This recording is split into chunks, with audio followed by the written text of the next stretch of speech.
you mentioned how you first got into reading. You got into reading fiction books, and Sherlock Holmes played a huge role in that, and you felt very good. But then some of your more recent videos, you mentioned that after a while you got bored of reading fiction, and that's when you moved into reading biographies, and then you started reading a lot of nonfiction. In one of your more recent videos, you left a comment in which you said, "I haven't found a purpose yet to take up reading fiction books again. You never know, I might later in life." So currently, you just read one out of five. If you read 5 books in a month, one book is a fiction book. And that is also to get your mind off things, bring the change out, and bring some diversity into your collection as well.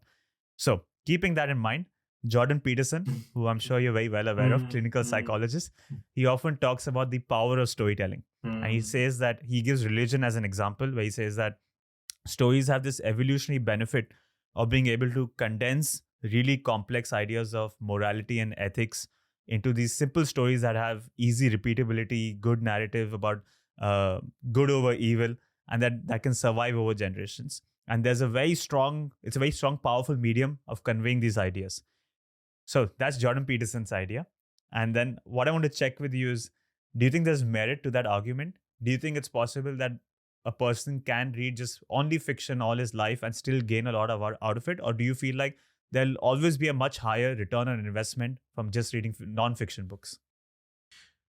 I feel if you're reading fiction, मैंने इसका answer शायद Q&A में भी दिया था. Like people ask me, is fiction worth reading? So I said कि if you are reading fiction just for entertainment, yes, it will still help you subconsciously, because whatever time you spend your concentration is in, especially when it's rewiring your brain and you're building those characters in your mind and everything.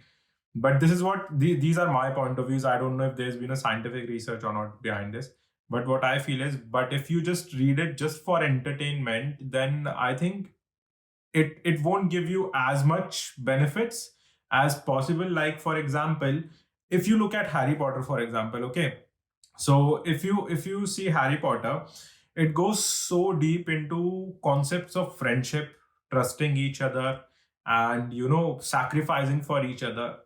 But people watch it for magic.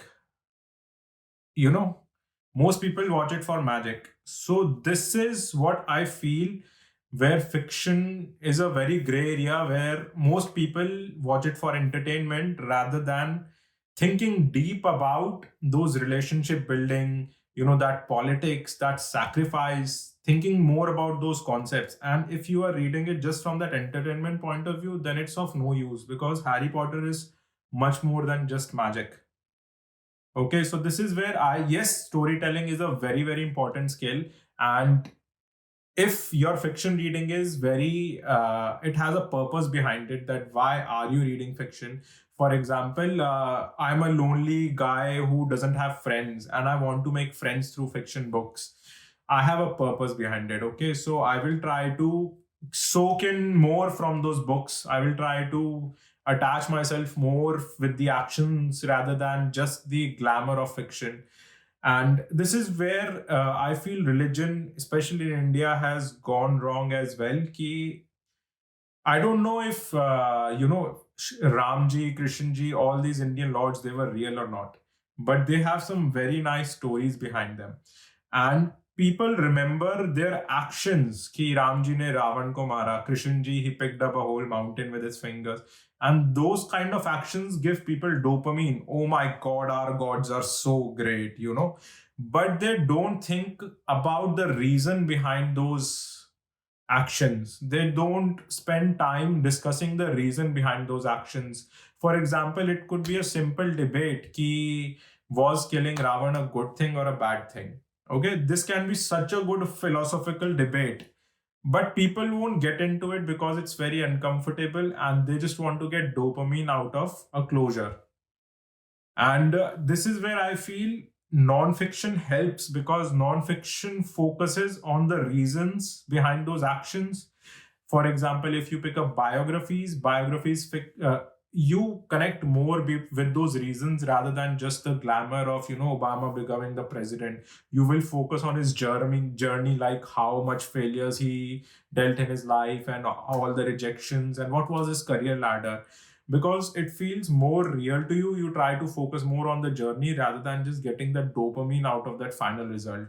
oh my God, he's the president, That's where I feel fiction and non-fiction differ from my point of view. I don't know, what do you feel?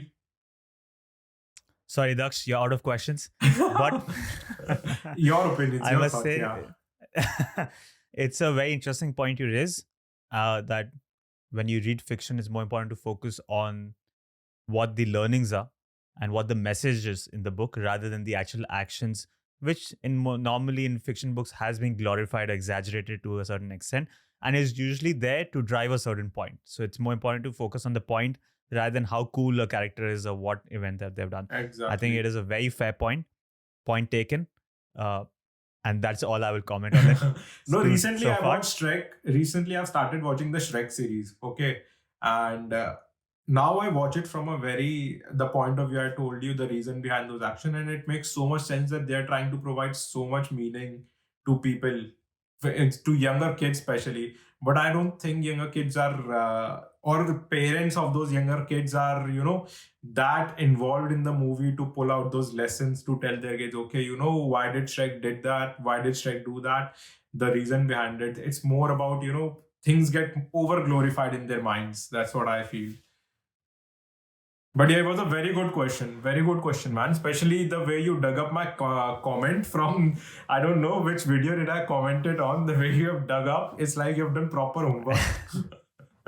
Yeah, I've got a team of interns that work on the show, so they do all the work. I don't do it. But definitely a good suggestion. Parents, this is a good exercise to have. If your child is watching cartoons, it can be any cartoon, but make sure that you can dive into why characters are doing certain things and then you can dive further into psychology of it. And hopefully there might be some key takeaways.